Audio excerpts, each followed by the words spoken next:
새해 많은 결심들이 있으시겠지만 무엇보다 우리의 말이 변화되시기를 소망하고 축복합니다. 말이 우리의 삶을 결정하기 때문입니다. 마치 거미가 자신이 만든 거미줄 속에서 살아가듯이 사람은 자신이 한 말 속에서 살아가게 됩니다. 말이 우리의 인생을 좌우한다고 해도 과언이 아닙니다. 말에서 삶이 나오기 때문입니다. 하지만 많은 사람들은 내가 하는 말이 나의 삶이 된다는 사실을 모르고 살아갑니다. 환경과 상황이 결정하는 줄 알아요. 하지만 오늘 말씀은 우리가 한 말이 우리의 삶을 결정짓는다고 증거합니다. 신앙의 목적이 삶의 변화라면 가장 큰 삶의 변화는 말의 변화입니다. 내 삶이 새롭게 변화되길 원한다면 먼저 나의 말을 변화시켜야 됩니다. 부정적인 말에서 긍정적인 말로, 불평의 말에서 감사의 말로, 저주하고 비난하던 말에서 축복하고 칭찬하는 말로 변화되는 겁니다. 그것이 자기에게 임하고 축복하기를 기뻐하지 아니하더니 복이 그를 멀리 떠났으며 또 저주하기를 옷 입듯 하더니 저주가 물같이 그의 몸속으로 들어가며 기름같이 그의 뼛속으로 들어간 나이다. 아멘.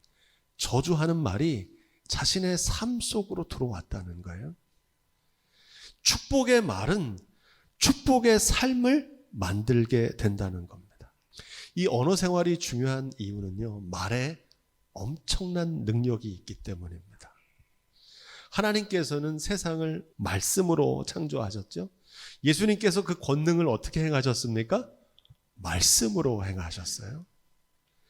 성경 말씀은 말로 기록되어 있는 거예요. 영어로 이 말을 스펠이라고 하는데 to spell 하면 주문을 걸다는 뜻입니다. 말에 권세가 있어요. 그게 좋은 말이든 나쁜 말이든. 사단도 뭘로 역사한다 그랬습니까? 말로 역사해요. 그래서 영적 전쟁은 말로 싸우는 거예요. 하나님의 성령의 말씀과 사단이 하는 악한 말이 싸우는 거예요. 말은 내 마음속에 나와서 다른 사람의 마음으로 들어가서 반드시 삶에 영향을 미칩니다. 말이 씨가 된다는 말은 그래서 참으로 성경적인 진리입니다.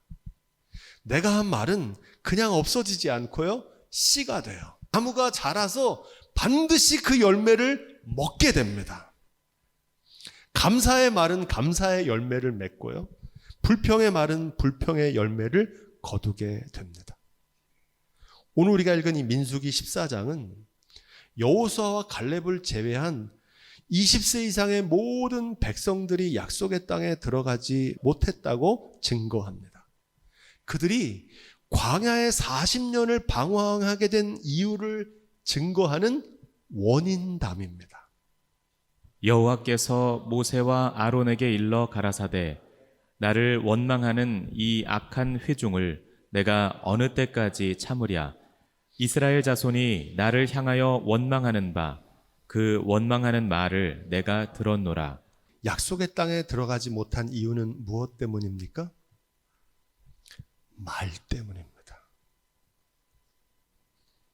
하나님께서 인도하신 축복의 길, 하나님께서 인도하신 구원의 길이 고생길이 되고 멸망길로 변화된 이유는 그들이 했던 원망의 말 때문이었다는 겁니다. 하나님은 우리의 기도와 찬송 소리만 들으시는 게 아닙니다. 우리의 불평과 원망의 말 소리도 들으십니다. 민수기 14장 28절입니다. 시작. 그들에게 이르기를 여호와의 말씀에 나의 삶을 가리켜 맹세하노라. 너희 말이 내 귀에 들린 대로 내가 너희에게 행하리니. 광야에서 다 죽게 된 이유는 그들이 그렇게 말했기 때문입니다. 그들이 말한 대로 이루어졌어요. 하나님께서 그 말을 들으셨고 그 말대로 이루신 겁니다. 중요한 사실은 하나님께서는 오늘도 우리의 말을 들으시고 우리의 말대로 이루십니다. 여러분, 우리 교회의 미래는 여러분의 말대로 될 것입니다. 말은 마지막 날 하나님의 심판의 기준이 됩니다. 내가 너희에게 이르노니 사람이 무슨 무익한 말을 하든지 심판 날에 이에 대하여 신문을 받으리니 내 말로 의롭다함을 받고 내 말로 정죄함을 받으리라. 하나님께서는 우리의 중심을 심판하시는데 우리의 중심이 위기의 순간에 절체절명의 순간에 무심코 우리의 말을 통해서 튀어나와요. 우리의 본심이. 여러분, 어려운 상황을 딱 만나면 속이 나와요. 죽고 사는 것이 혀의 힘에 달려있나니 혀 쓰기 좋아하는 자는 혀의 열매를 먹으리라. 말이 우리를 살리기도 하고요. 말이 우리를 죽이기도 해요. 개인의 삶뿐만 아니라 가정과 공동체의 운명이 여러분의 말에 달려 있어요. 사도 바울은 옛사람을 버리고 오직 심령으로 새롭게 되어 하나님을 따라 의와 진리와 거룩함으로 지음받은 새 사람을 입으라고 권면합니다. 이게 에베소서의 주제예요. 어떻게 하면 새 사람 될 수 있느냐? 무릇 더러운 말은 너희 입 밖에도 내지 말고 오직 덕을 세우는데 소용되는 대로 선한 말을 하여 듣는 자들에게 은혜를 끼치게 하라. 아멘. 덕을 세운다는 말은 헬라어 원어로 보면 더 그 뜻이 분명해집니다. 헬라어 원어로 오이코도메라고 하는데 집을 뜻하는 오이코스와 건물을 세운다는 뜻의 도마가 합성된 단어입니다. 한마디로 덕을 세운다는 건 무슨 뜻입니까? 벽돌을 하나하나 쌓아서 자신이 거주할 좋은 집을 짓는 것과 같다는 겁니다. 이게 덕을 세우는 거예요.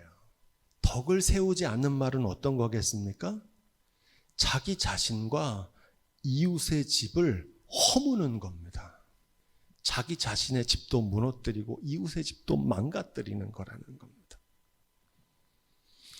잠언서 14장 1절에서 그 뜻이 분명해집니다. 우리 함께 읽어볼까요? 시작. 지혜로운 여인은 자기 집을 세우되 미련한 여인은 자기 손으로 그것을 허무느니라. 아멘. 지혜로운 사람은 자기 집을 세우는데 말로, 어리석은 사람은 말로 자기 집을 허물어요. 말로 어려움을 당하는 거예요. 말로 허물어요. 계속해서 잠언서 11장 11절은 더 분명하게 전합니다. 성읍은 정직자의 축복으로 인하여 진흥하고 악한 자의 입으로 말미암아 무너지느니라. 아멘. 성읍은 나라만 얘기하는 게 아니고 도시만 얘기하는 게 아니에요. 모든 공동체가 정직한 사람의 축복의 말로 흥하게 되고요. 악한 자의 입으로 말미암아 무너지게 되는 겁니다. 계속해서 에베소 4장 30절은 이렇게 말합니다. 하나님의 성령을 근심하게 하지 말라. 그 안에서 너희가 구속의 날까지 인치심을 받았느니라. 우리의 말이 하나님의 성령을 근심하게 한다는 겁니다. 성령을 말로 거역하고 성령이 하시는 일을 회방한 죄는 이 세상에서나 이 세상을 마친 후에도 용서받지 못한다는 겁니다. 메시지 성경으로 이 대목을 읽으면 그 뜻이 더 분명해집니다. 하나님을 슬프게 하지 마십시오. 그분의 마음을 아프게 하지 마십시오. 여러분, 우리의 말이 하나님만 슬프게 하고 주님의 마음을 아프게 하는 게 아닙니다. 우리의 자녀들의 마음을 아프게 합니다. 문제는 이 말이 내 자신만이 아니라 나의 자녀들의 평생을 그 말 속에서 사는 악영향을 미친다는 겁니다. 우리의 외모만 자녀들에게 유전되는 게 아니라 우리의 언어, 습관과 말투도 자녀들에게 그대로 유전됩니다. 우리의 말이 변화되기를 다시 한번 주님의 이름으로 축복드립니다. 에베소서 4장 31절로 32절 말씀을 메시지 성경으로 제가 읽어드릴게요. 잘 들어보십시오. 가시 돋친 말, 헐뜯는 말, 불경스러운 말은 입에 담지도 마십시오. 서로 친절하게 대하고 서로 마음을 쓰십시오. 하나님께서 그리스도 안에서 여러분을 용서하신 것 같이 여러분도 서로 신속하고 완전하게 용서하십시오. 오늘 이 에베소 말씀을 구체적으로 증거하는 실화가 창세기 9장 22절로 23절에 나옵니다. 가나안의 아버지 함이 그의 아버지의 하체를 보고 밖으로 나가서 그 두 형제에게 알림해 셈과 야벳이 옷을 가져다가 자기들의 어깨에 메고 뒷걸음져 들어가서 그들의 아버지의 하체를 덮었으며 그들이 얼굴을 돌이키고 그들의 아버지의 하체를 보지 아니하였더라. 아멘. 노아의 방주로 구원받은 후에 노아가 포도 농사를 짓고 포도 열매를 따서 포도주를 담급니다. 그걸 너무 많이 먹어가지고 옷을 다 벗고 자는 부끄러운 일을 하고 있는 겁니다. 그러자 그것을 본 함이 그 자신이 본 그대로 형제들에게 그 사실을 말했습니다. 그게 뭔 큰 죄입니까? 자기가 본 대로 말했을 뿐인데. 이와 달리 셈과 야벳도 똑같은 사실을 보았는데 옷을 취하여 자기들의 어깨에 메고 뒷걸음질 쳐 들어가서 아비의 하체를 덮었고 얼굴을 돌이키고 그 아비의 하체를 보지 않았다는 겁니다. 왜 그랬을까요? 아버지 노아의 허물과 수치는 곧 자신들의 허물과 수치라고 여겼던 겁니다. 영광도 부끄러움도 함께 받는 한 몸이기 때문입니다. 여러분, 가정은 한 몸이고요. 교회도 한 몸인 줄로 믿습니다. 아버지 노아의 수치스러운 모습 너머에 그의 수고와 그의 고단함을 이해했기 때문입니다. 이걸 뭐라 그러냐? 이걸 사랑이라 그럽니다. 사랑하는 사람은 절대 함부로 말하지 않습니다. 사도 베드로는 이 사랑에 대해서 이렇게 전합니다. 만물의 마지막이 가까이 왔으니 그러므로 너희는 정신을 차리고 근신하여 기도하라. 무엇보다도 뜨겁게 서로 사랑할지니 사랑은 허다한 죄를 덮느니라. 사랑하면 절대 함부로 말하지 않아요. 말 못해요. 사랑은 절대 무례하게 말하지 않아요. 여러분, 사랑으로 말하세요. 이 사랑이 저와 여러분들의 삶 가운데 이루어지기를 주님의 이름으로 축원드립니다. 죽고 사는 권세가 혀에 달려있다는 말씀의 본뜻은 죽기 아니면 살기로 말의 변화를 위해서 노력하라는 겁니다. 왜냐하면 말의 중요성을 너무나 잘 알지만 말이 잘 바뀝니까? 안 바뀝니까? 이게 안 바뀌어요. 오랜 세월 내려온 버릇이고 습관이거든요. 목숨을 걸고 바꿔야 돼, 이 말을. 살고 죽는 게 여기 달렸거든요. 끊임없는 노력과 반복되는 훈련이 필요합니다. 우리의 언어 습관을 바꾸는 가장 좋은 훈련 방법 2가지를 소개하겠습니다. 첫째는 하나님의 말씀입니다. 말씀을 듣고 말씀을 읽고 말씀을 지켜 말씀대로 준행하면 그 말씀이 나의 마음과 생각을 사로잡고 우리의 입술을 주장해 주십니다. 할렐루야. 말씀이 우리 말을 바꾸는 거예요. 제가 설교 시간에 다른 말을 안 하고 가능 하면 말씀을 많이 읽으려고 그러고 수요일에 말씀 학교를 통해서 가능하면 1시간 동안 말씀을 읽으려고 하는 이유가 여기 있습니다. 가장 좋은 거예요, 그 말씀이. 또 하나 우리의 말을 바꾸는 방법을 소개하자면 두 번째는 기도입니다. 여러분 생각해 보세요. 기도할 때 나쁜 말 하는 사람이 있습니까? 없습니까? 없어요. 기도할 때 부정적인 말 하는 사람은 없어요. 기도할 때 보면 다 거룩하고 은혜로워요. 더 많이 기도하시고 더 자주 기도하십시오. 가능하면 묵상으로 기도하는 것보다 입술을 열어서 기도하십시오. 기도가 우리의 말을 바꾸고 삶을 바꿉니다. 습관이 안 돼서 기도가 잘 안 되는 분들은 찬송을 부르세요. 찬양은 율조 있는 기도입니다. 찬양을 많이 듣고 찬송을 자주 부르면 그 말이 고상해지고 아름답게 변해요. 시편의 말씀은 찬송의 기도입니다. 우리의 말을 변화시키는 최고의 비법 한 가지를 소개하겠습니다. 그것은 하나님의 말씀을 붙잡고 기도하세요. 할렐루야. 우리가 배운 말씀을 붙잡고 기도하잖아요. 주님 그 말씀대로 되게 해주세요. 가장 좋은 우리의 말을 변화시킬 수 있는 기도입니다. 이렇게 말이 인생을 결정짓는다는 사실을 알지만 실천하기 어렵습니다. 그래서 성경은 제안합니다. 차라리 말을 줄이는 침묵의 지혜를 권합니다. 저도 여러분에게 이걸 부탁드리고 싶어요. 이게 지혜예요.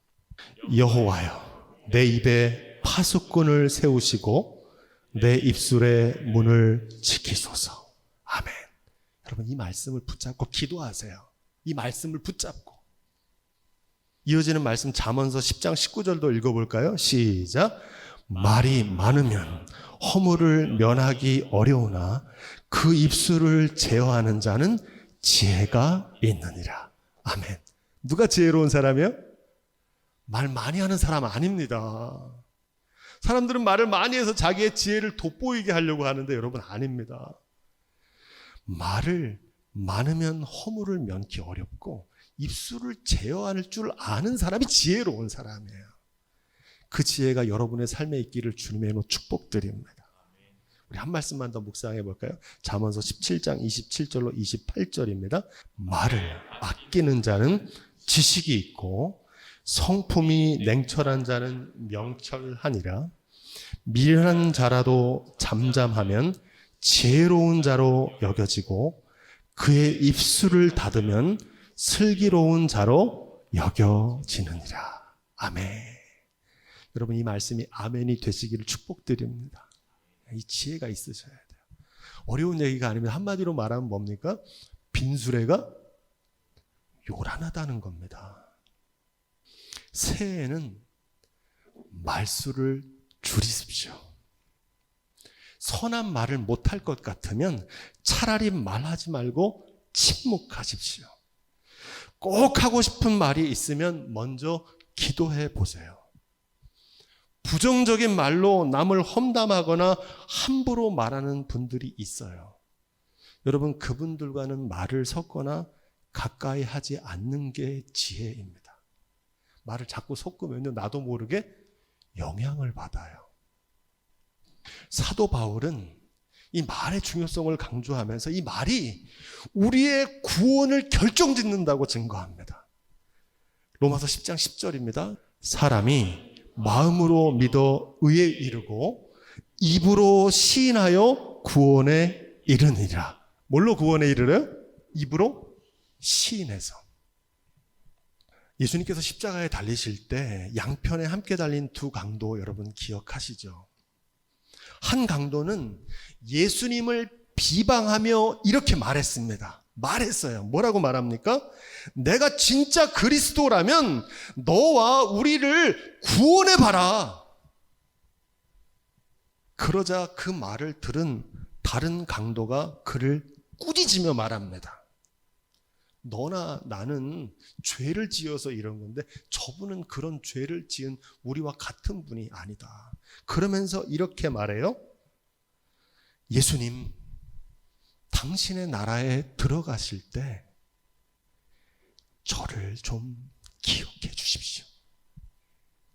그렇게 말해요. 그러자 예수님께서는 이렇게 말씀하십니다. 오늘 내가 나와 함께 낙원에 있게 될 것이다. 할렐루야. 구원을 허락해 주셨어요. 여러분, 무엇이 이 두 강도의 운명을 갈랐습니까? 그들이 어떻게 살았는지 그거 아닙니다. 십자가 위 그 절체절명의 순간에 말 한마디로 낙원과 음부가 갈라졌어요. 말이 그렇게 중요합니까? 그렇게 중요해요. 여러분도 이 사실을 이미 알고 계세요. 여러분, 이런 경험 있으지 않습니까? 나의 한마디 말로 한순간에 천국과 지옥을 왔다 갔다 해본 경험 없으십니까? 내 말로 누군가를 지옥으로 몰아넣으신 적이 있잖아요. 순식간에. 내 말 한마디로 천국으로 변화되는 그 복된 말을 경험하신 적이 있으시잖아요. 말이 그렇게 영향력이 커요. 2026년 새해가 밝았는데 오늘 배운 이 한 말씀만 실천해도 충분합니다. 많은 결단이 있으시겠지만 에베소서 4장 29절 우리가 읽은 오늘 이 말씀을 제가 메시지 성경으로 읽어드리면서 오늘 설교를 마치려고 합니다. 여러분의 말하는 습관을 살펴보십시오. 잘 살펴보세요. 내 말하는 습관을. 여러분의 입에서 불쾌하고 더러운 말이 나오지 않게 하십시오. 도움이 되는 말만 하고 여러분의 말 한마디 한마디가 선물이 되게 하십시오. 우리의 말이 뭐가 되게 하래요? 선물. 선물 같은 말. 바라기는 우리의 말이 선물 같은 축복의 말, 선물 같은 감사의 말, 믿음의 말, 격려의 말, 사랑의 말, 위로의 말이 되기를 주님의 이름으로 축복드립니다. 덕을 세우는데 소용되는 선한 말로 듣는 자들에게 은혜를 끼치는 삶이 다 되시기를 우리 주님의 이름으로 축원드립니다.